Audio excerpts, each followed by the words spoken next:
yi sadaka da wannan zinariya gaba daya ladan da za a bashi bai kai ladan sahabi na ba in yayi sadaka da mudun sha'ir ko kankani ne mudun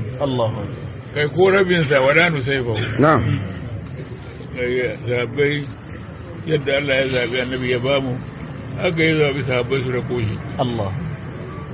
masha Allah alhamdulillah sahabbai wai la ilaha illallah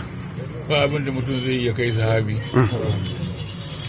su ba shehu tijjani ma suna cewa amadu na ma hun kuma ka da shekuna ka tsayiri kasati a wadda bibi numailati ka tsayiri kasatin a wadda bibi numailati ya ce ayyukanmu na samun lada mu da ba sahabbai ba dangane da sahabbai kamar tafiyan tsuntsun da bi kowane tsuntsu saurin tafiya da tafiyar kiyashi ko kuma kowane kwaro mai kama da kiyashi sahabbai asibin mutuna sai za yanzu Allah ya dauki tijjaniya ya mai da ita kamar jirgin annabi Nuhu saboda ruwan tufa na son zuciya ya ci duniya yanzu